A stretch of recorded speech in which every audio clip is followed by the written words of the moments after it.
Halo and welcome back, teman-teman netizen atau warganet yang saya hormati semuanya. Di konten terbaru hari ini, sudah jelas dan pasti, saya ingin memberikan analisa dari pertandingan Piala Asia U20 antara Iran versus Indonesia yang berakhir untuk kemenangan Iran dengan skor telak 3-0.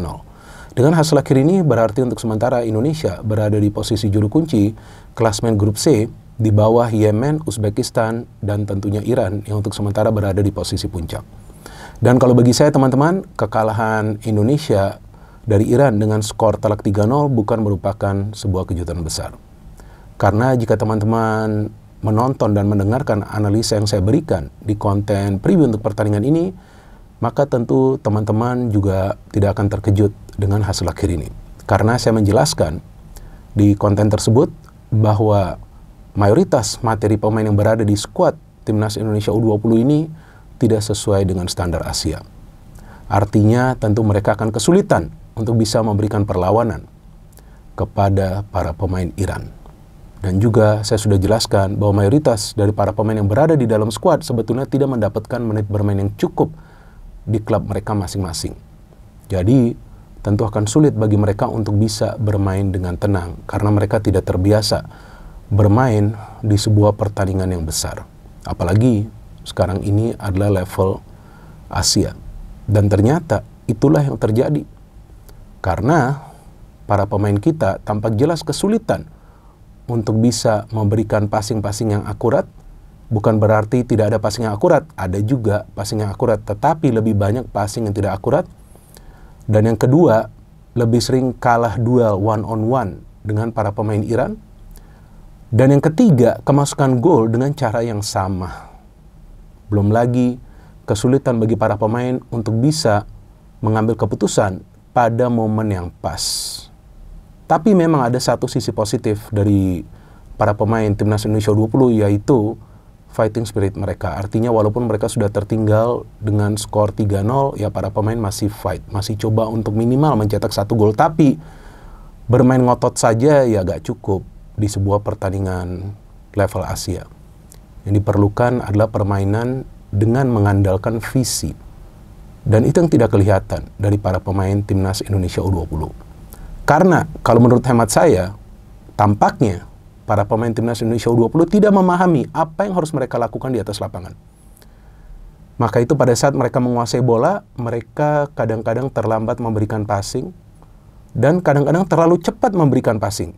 Jadi ya gimana caranya bisa menyusun sebuah serangan yang rapi agar bisa menciptakan peluang emas untuk mencetak gol. Maka itu secara keseluruhan, kalau dari hitungan saya, mungkin juga saya salah. Jika saya salah, silakan kalian bisa koreksi, ada kolom komentar di bawah konten ini. Secara keseluruhan, para pemain Timnas Indonesia U20 hanya bisa menciptakan 3 peluang yang berbahaya, dan 2 diantaranya on target. Kalau sudah sulit menciptakan peluang, ya bagaimana caranya bisa mencetak gol? Tentu akan semakin sulit. Kecuali memang 1 peluang langsung gol. Tapi kan sulit juga ya bagi para pemain kita yang memang kita tahu punya kelemahan dalam melakukan finishing. Pada saat Jens Slaven tidak mendapatkan suplai bola, gimana caranya dia bisa mencetak gol? Walaupun faktanya Jens Slaven lah yang menggendong Timnas Indonesia U20 di babak kualifikasi Piala Asia. Padahal sepengetahuan saya, support dari PSSI sudah lebih dari cukup. Dengan beberapa kali Timnas Indonesia U20 melakukan TC sebelum Piala AFF U19 dan juga kalau nggak salah setelah Piala AFF U19 sebelum kualifikasi untuk ke Piala Asia U20. Kemudian setelah babak kualifikasi juga sama, ada TC. Ada juga turnamen uji coba sebelum ke Piala Asia. Yang kita sudah bisa melihat lah permainannya itu amburadul. Ya kan? Saya harus jujur ketika saya memberikan analisa, gak mungkin saya memberikan analisa untuk menyenangkan suatu pihak. Tapi saya harus memberikan analisa secara fair. Permainannya itu di turnamen uji coba Mandiri Under 20 Challenge Series itu sudah amburadul. Dan saya juga jelaskan, oke lah menang lawan India, tapi India kan tim yang lemah. Itu pun ada 1 gol giveaway kan. Kalau nggak salah itu kesalahan dari kiper India yang Ragil.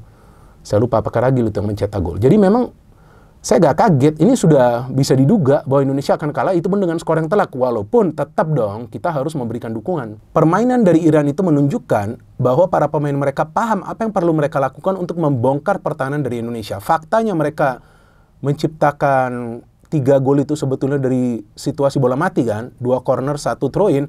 Tapi mereka paham apa yang perlu mereka lakukan untuk bisa menciptakan peluang dengan harapan mencetak gol. Ini beda dengan para pemain Timnas Indonesia U20, mereka tampak sorry, dalam tanda kutip, linglung, bingung, apa yang harus mereka lakukan?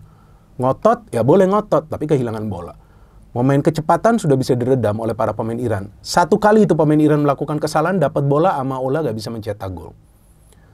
Jadi, jika taktiknya itu pas, jika pelatih itu sudah tahu kelemahan dari tim lawan, kemudian memberikan arahan kepada para pemain, baru di sana kita bisa melihat permainan yang rapi.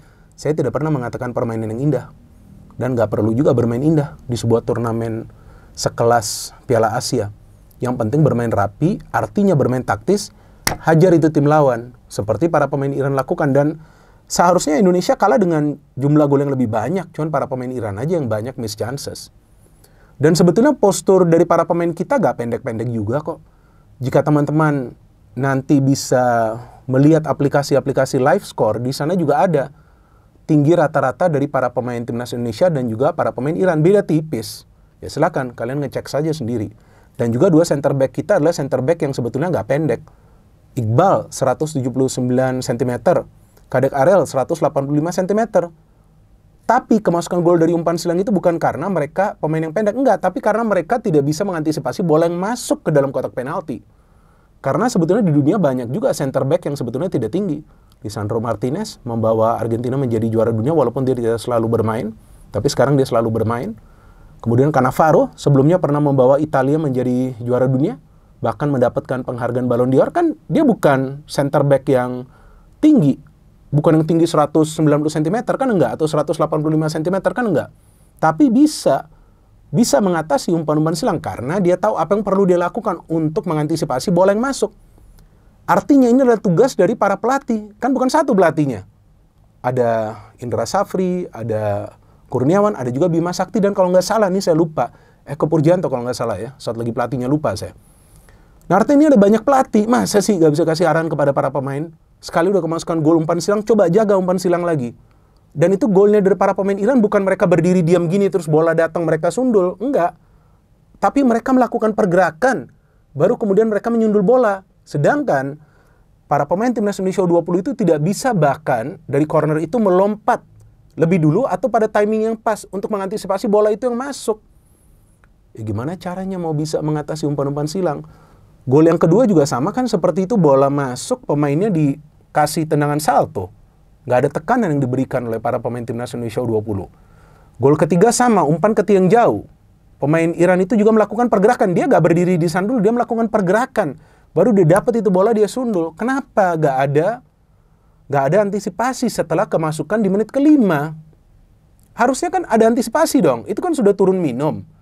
Harusnya kan dijelaskan dong kepada para pemain. Cuman kadang-kadang kalau saya terlalu kritis, nah banyak juga nanti yang tersinggung. Jadi repot juga nih bagi saya. Padahal saya tuh ngelihat pertandingan semalam tuh saya kecewa banget. Kenapa sih para pemain kita kok gak bisa main bola sih? Ini kan pemain-pemain profesional. Walaupun mereka tidak mendapatkan menit bermain yang cukup, tapi ini adalah pemain-pemain pro.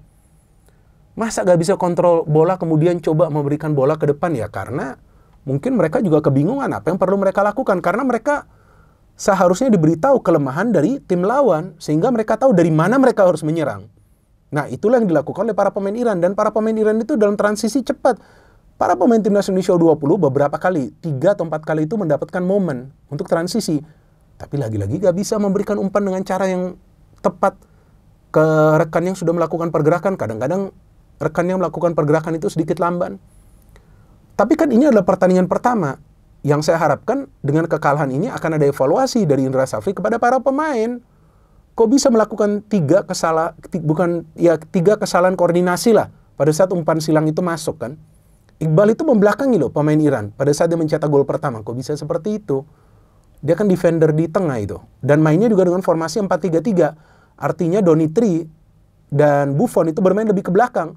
Pada saat Donitri dan Buffon di babak pertama ya, kalau babak kedua mereka sudah main sedikit tinggi. Di babak pertama bermain sedikit rendah, ya sulit bagi mereka untuk bisa ikut terlibat dalam proses transisi. Karena mereka harus memulai serangan itu dari belakang. Donitri bahkan sekali bagus juga tuh. Dia melakukan haluan di dalam kotak penalti. Ini pemain yang bagus. Jadi memang saya mengatakan tadi mayoritas para pemain yang berada di dalam skuad ini tidak memenuhi standar level Asia. Tapi ada beberapa pemain yang memang mainnya bagus. Tapi secara individu, gak bisa seperti itu. Ini kalau sudah level Asia seperti para pemain Iran, Lihat, yang mencetak gol tidak selalu striker kan, bahkan ada defender mereka yang mencetak gol, bahkan ada pemain pengganti yang mencetak gol, karena teamwork, karena taktiknya jalan. Nah, artinya yang menjadi persoalan ini taktik. Indra Safri adalah pelatih yang bagus, karena terbukti sebelumnya dia mendapatkan beberapa gelar. Ya kan, pada saat menjadi pelatih dari Timnas Indonesia di level U19 dan juga U22 kan, sebelumnya di SEA Games mendapatkan medali emas. Tapi sebelumnya di Asian Games juga kan permainannya amburadul juga. Yang cuma menang sekali lawan Kyrgyzstan. Kemudian lolos dari fase grup, kalah lawan Uzbekistan. Hanya bisa mencetak 2 gol selama turnamen. Nah, ini yang sekarang harus menjadi titik balik bagi Indra Safri. Gimana caranya dia bisa mengembalikan performa dari para pemain. Sebetulnya para pemain ini gak buruk seandainya mereka bisa bermain secara kolektif. Kalau gak bisa bermain secara kolektif, ya kelihatan permainan yang sangat buruk. Dan saya melihat bahwa sebetulnya para pemain kita ini fighting spiritnya luar biasa. Walaupun fisiknya gak sekuat seperti para pemain Iran ya.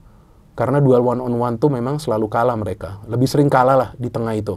Sekali aja tuh mereka menang, yang terus ada peluangnya dari Tony Firmansyah.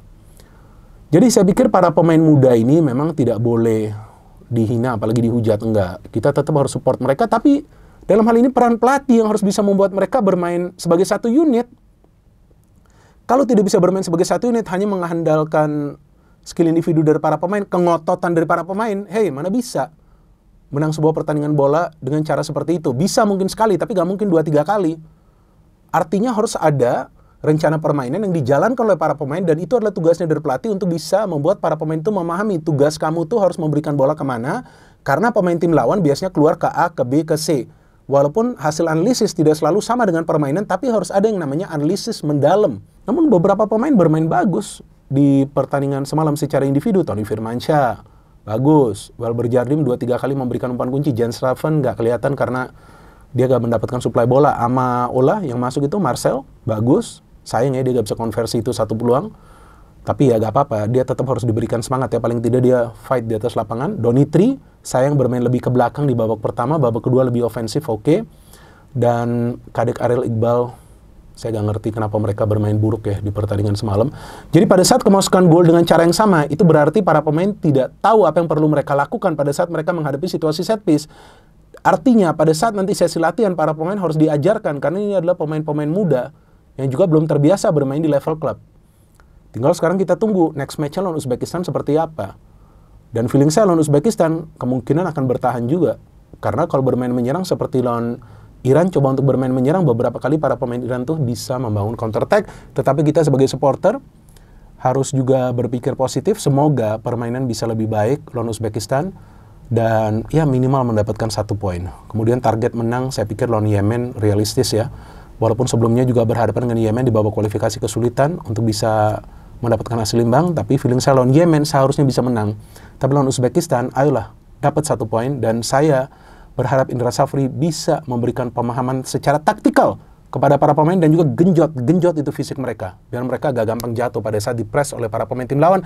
Jadi saya pikir teman-teman jangan salahkan siapapun dengan kekalahan semalam, tetapi kekalahan semalam bisa dipakai sebagai sebuah pelajaran bagi jajaran pelatih dan juga para pemain agar di next match lawan Uzbekistan, ayo bangkit, ayo bangkit, ayo bangkit.